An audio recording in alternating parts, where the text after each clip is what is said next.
Nous avons dans le chapitre précédent écrit des requêtes SQL directement dans notre code. Mais il faut le savoir, en général, nous ne retrouverons pas de requêtes SQL dans nos contrôleurs et encore moins dans nos vues, dans nos pages JSP. Pour bien structurer notre code, nous allons avoir accès au modèle DAO. Qu'est-ce que c'est ? Comment structurer notre code avec le modèle DAO, aujourd'hui quasi incontournable? C'est ce que nous allons voir ensemble dans ce chapitre.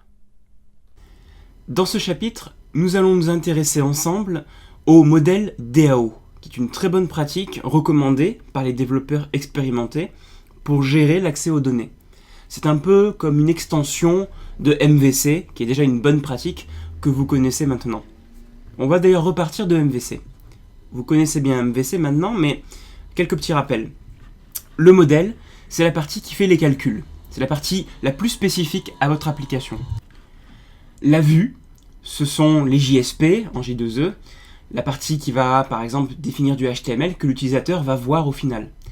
Et le contrôleur qui est un simple aiguilleur et qui va appeler tantôt la vue, tantôt le modèle pour travailler sur les informations et décider ce qui va être au final envoyé. Et nous avons vu dans les chapitres précédents que c'était dans le modèle que nous faisions appel au système de stockage. Système de stockage comme une base de données. Ici, nous avions utilisé MySQL grâce à JDBC qui faisait un petit peu le tampon, l'intermédiaire. Eh bien, j'aimerais qu'on zoome ensemble un peu plus sur cette partie modèle et base de données. Regardons un petit peu plus ça. En fait, dans le modèle, nous avons écrit du code SQL. Nous avons écrit des requêtes insert_into par exemple pour insérer des données dans la table du système de stockage MySQL. Eh bien, les développeurs expérimentés disent ce n'est pas assez découplé. Il faut séparer les requêtes SQL des calculs métiers, des objets métiers. Il faut vraiment faire des objets spécifiques qui vont se charger du code SQL.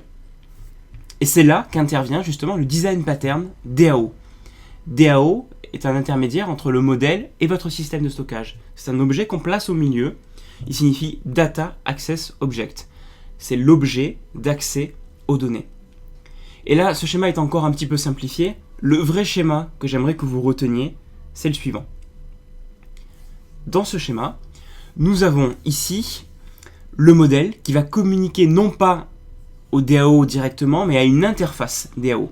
Une interface qui est un élément Java, vous connaissez sûrement déjà. Les interfaces définissent des noms de méthodes, mais ne les implémentent pas, n'écrivent pas le code à l'intérieur, ne disent pas ce que les méthodes doivent faire.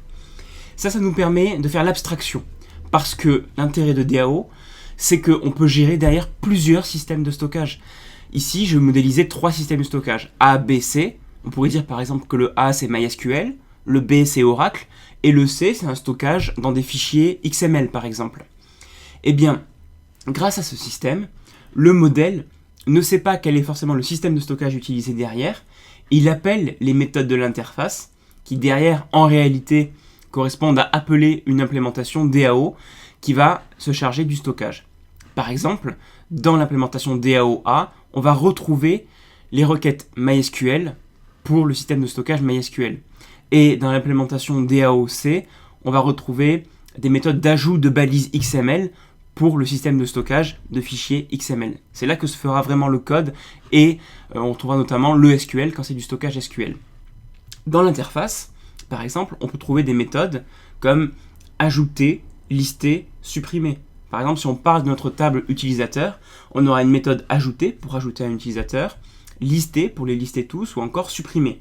Mais il n'y aura pas le code dans l'interface. Il y aura juste le nom des méthodes. Le code va se retrouver défini dans les implémentations. Chaque implémentation qui implémente finalement l'interface DAO, eh bien, va retrouver ces méthodes-là, ajouter, lister, supprimer, et va écrire le vrai code correspondant pour le système de stockage. Gros avantage de ce système, c'est que si demain vous changez de système de stockage, eh bien, vous n'avez rien à faire.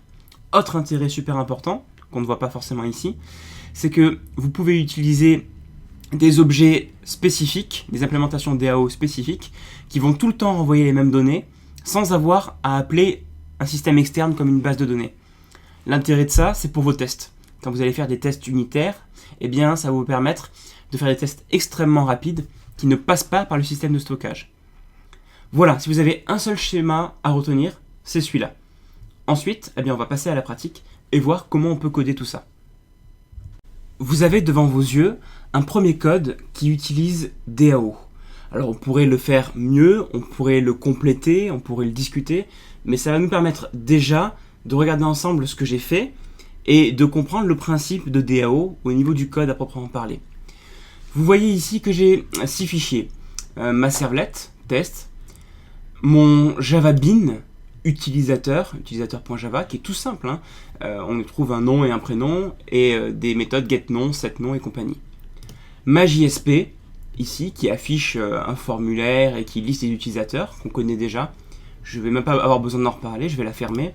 Et ensuite, nous voyons 3 fichiers. Nous voyons DAO Factory, utilisateur DAO et utilisateur DAO impl, qui signifie implémentation. Alors, quel est le rôle de chacun de ces fichiers ? La factory, son rôle, ça va être d'initialiser le DAO. Dans le cas d'un DAO qui est spécifique à notamment une base de données MySQL, c'est ici qu'on va faire la connexion à la base de données, et puis qu'on va précharger un objet en mémoire où la connexion est déjà faite. Dans le cas de utilisateur DAO, c'est une interface. Et l'interface, ça définit simplement les méthodes sans les implémenter. Et dans l'implémentation, c'est là qu'on va vraiment retrouver les requêtes SQL. Alors regardons ensemble la factory. La factory, elle a plusieurs méthodes. Évidemment, un constructeur, mais on n'appellera pas le constructeur directement. On va d'abord appeler une méthode statique, getInstance, qui charge le driver JDBC et qui se connecte à la base de données. C'est ici que se fait la connexion.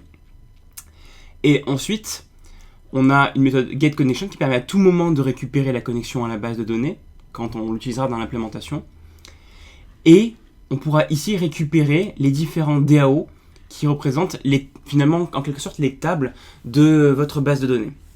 Ici on parle de la table des utilisateurs, la table des noms, et en fait ça retourne systématiquement l'implémentation et ça lui envoie la factory elle-même pour que l'objet, ici l'implémentation, puisse accéder directement à la base de données connectée. Et si nous avons d'autres tables, eh bien nous aurons d'autres méthodes comme getUtilisatorDAO, nous aurons, je sais pas moi, getMessageDAO, getMessagePrivéDAO par exemple, et ce genre de choses. On va toujours passer par un intermédiaire qui est cette interface, utilisateur-DAO. Comme vous voyez, elle est très simple, elle a 2 méthodes, ajouter et lister. Ajouter qui permet d'ajouter un utilisateur, notre Java Bean utilisateur qu'on a vu, et lister qui liste les utilisateurs présents dans la table. Et finalement, s'il y avait d'autres méthodes, par exemple, on pourrait créer, supprimer, on pourrait faire plein d'autres choses, eh bien, on les ajouterait ici, mais on ne les définirait pas. En réalité, on les définirait dans notre implémentation, ici, utilisateur, DAO, implémentation. Et c'est là que les choses se font vraiment.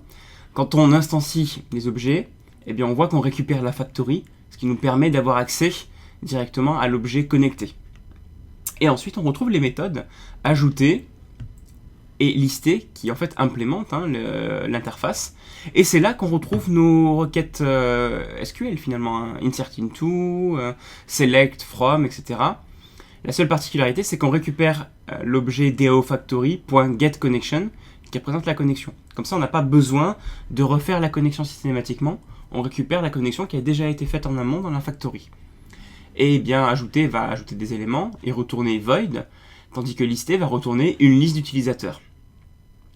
Ensuite, eh bien, finalement, je l'ai fait directement ici dans ma servlette. On va tout simplement appeler utilisateur DAO.lister pour lister les utilisateurs et on va l'envoyer à la JSP avec request.setAttribute. Quand on veut poster un utilisateur, pour ajouter un utilisateur, eh bien je vais faire utilisateur DAO.ajouter l'utilisateur qu'on m'a envoyé.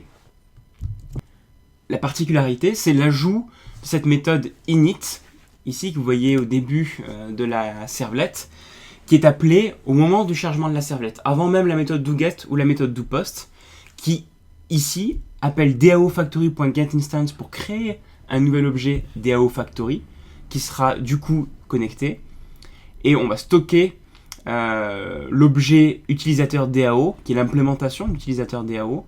On va le stocker dans un objet ici, ce qui va nous permettre ensuite d'appeler utilisateur DAO.ajouter, .lister, etc. La particularité, c'est qu'en fait, la servlette, ici, ou si c'était un objet métier intermédiaire, ne sait pas qu'elle est en train de faire du SQL. Elle n'a aucune idée de ce qui se passe derrière. Elle appelle juste des méthodes ajouter et lister. Et comme on passe par une interface, parce que vous voyez, on utilise ici utilisateur DAO et non pas utilisateur DAO simple, eh bien on abstrait les choses. On abstrait les choses. Et si demain on décide de passer par une implémentation différente, eh bien on peut le faire relativement facilement en travaillant sur la factory. Et notre servlette ou notre autre objet métier qui pourrait faire ces opérations-là n'aurait pas besoin de changer d'un seul iota. On ferait toujours des appels à ajouter, lister et compagnie, sans savoir que derrière, eh bien, au lieu de faire des requêtes SQL, on fait par exemple des ajouts dans un fichier XML par exemple. C'est ça, en fait, la beauté du DAO. Si vous exécutez ce code, vous aurez en fait exactement le même résultat qu'avant. Donc en fait, on a fait quelque chose de plus compliqué par rapport à avant pour finalement le même résultat, mais on a mieux découplé notre code et il sera beaucoup plus résistant au changement. S'il y a de nouvelles personnes demain qui viennent travailler sur notre projet, eh bien ce sera plus simple de séparer les choses.